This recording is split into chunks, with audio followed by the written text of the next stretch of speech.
Hello सभी दोस्तों का नमस्कार। मैं रजनीश कुमार आपके लिए यूपी मेट्रो का इलेक्ट्रॉनिक मैकेनिक में मेंटेनर के पोस्ट पे जो वैकेंसी निकाली गई है उसके लिए मैं आपके लिए सॉल्व पेपर लेके आया हूँ। चलिए आइए देखते हैं इसको। यदि 0.5 एम्पियर की एक डीसी धारा द्वारा 3 मिनट 20 सेकंड में कैथोड पर 122.5 mg चांदी निक्षेपित की जाती है तो चांदी का ECE ज्ञात कीजिए। दोस्तों इसका ऑप्शन 1.225 mg होगा। ऑप्शन नंबर 4 सही आंसर है। क्वेश्चन नंबर 2, कॉमन मोड लब्ध की तुलना में विभेदी लब्ध की शक्तियों के अनुपात को क्या कहा जाता है? इसका option number 3 common mode rejection ratio. Next question, निम्नलिखित में कौन सा एक सक्रिय ट्रांसड्यूसर है? तो ट्रांसड्यूसर थर्मोकपल एक सक्रिय ट्रांसड्यूसर है। Question number next, timer IC 555 perfect युक्त मोनोस्टेबल मल्टी वाइब्रेटर में जब ट्रांजिस्टर और संधारित्र दोनों लघु पतित किया जाता है तो इस अवस्था को क्या कहते हैं? स्थिर अवस्था कहते हैं इसको।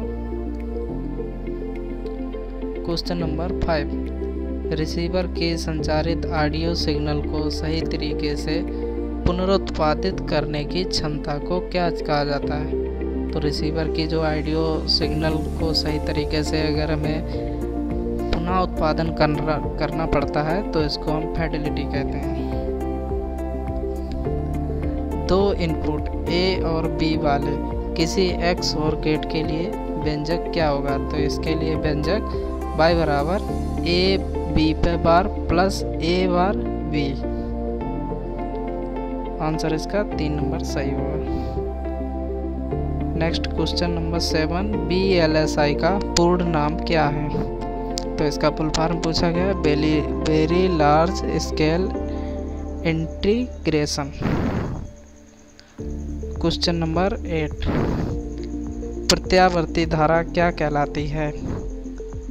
प्रत्यावर्ती धारा जिस धारा का परिमाण समय में परिवर्तन के साथ परिवर्तित होता है उसे प्रत्यावर्ती धारा कहते हैं। प्रत्यावर्ती धारा यानी कि AC धारा। कॉमन बेस एम्पलीफायर की धारा लब्ध कॉमन बेस एम्पलीफायर की करंट गेन कितनी होती है? तो कॉमन बेस की 0.98।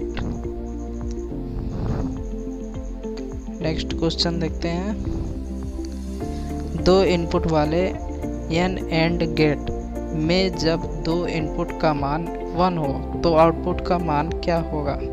तो जाहिर सी बात है अगर 1 होगा तो आउटपुट का मान 0 होगा। इसका विकल्प 3 सही है। जब कोई ट्रांजिस्टर उचित ढंग से या सही ढंग से बाइसिंग में होता है तो इस स्थिति के लिए निम्नलिखित में कौन सा कथन सही है? जब कोई ट्रांजिस्टर सही ढंग से बाइसिंग में होता है तो BE अग्र बाइसिंग होता है और BC रिवर्स बाइसिंग होता है। तो इसका आंसर 3 नंबर सही है। नेक्स्ट क्वेश्चन देखते हैं, निम्नलिखित में कौन सा सिंगल फेज इंडक्शन मोटर से संबंधित नहीं है? तो सिंगल फेज इंडक्शन मोटर से रेजिस्टेंस टेम्परेचर डिटेक्टर मोटर, ये इसका सही आंसर है। कमरे के ताप पर अर्धचालकों का ऊर्जा बैंड अंतराल कितना होता है? तो Eg 3 electron volt. Option first right answer. Next question देखते हैं, निम्न में से किस रेंज की फ्रीक्वेंसी उत्पन्न करने के लिए व्हीन ब्रिज ऑसिलेटर का उपयोग किया जाता है? तो 10 हर्ट्ज से 1 मेगाहर्ट्ज की फ्रीक्वेंसी के लिए व्हीन ब्रिज ऑसिलेटर का उपयोग करते हैं। ऑप्शन नंबर 4 सही है। 7805 IC का आउटपुट कितना होता है? तो ये एक रेगुलेटर IC है जिसमें 5 वोल्ट पॉजिटिव आउटपुट DC प्राप्त होगा। ऑप्शन नंबर 3 सही आंसर। रेगुलेटर परफित का उपयोग किसके लिए किया जाता है?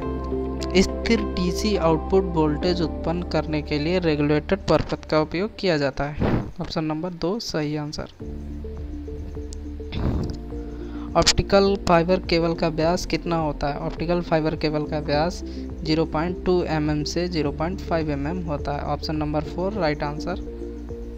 8 बिट बाइनरी संख्या को स्टोरेज करने के लिए कितने फ्लिप फ्लॉप की आवश्यकता होती है? तो 8 बिट में 8 फ्लिप फ्लॉप की आवश्यकता पड़ेगी। Option number 3 right answer. IC 555 timer IC 555 के पिन नंबर 2 को क्या कहते हैं? तो पिन नंबर 2 को ट्रिगर कहते हैं। First number right answer. Fibre cable में क्लैडिंग का मुख्य कार्य क्या है? तो फाइबर केबल में प्रकाश को वापस कोर में परिवर्तन करना। Option number 2 right answer. 12 volt battery वाले किसी स्रोत को 4 ओम प्रतिरोध भार से संयोजित किया जाता है। परिपथ में प्रवाहित होने वाली धारा ज्ञात कीजिए। तो परिपथ में 3 एम्पियर धारा प्रवाहित होगी। B बराबर IR फार्मूले से निकाल सकते हैं। B = 12 वोल्ट है, 4 ओम है, R को तो 4 3 12 3 ampere.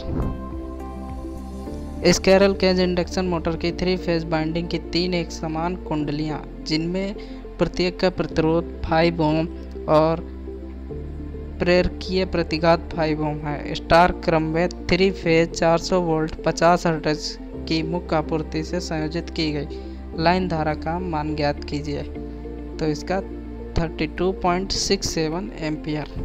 Option number 4 right answer. Optical fibre cable में नेटवर्क परीक्षण किसका उपयोग करके किया जाता है? तो OTDR का परीक्षण करके किया जाता है।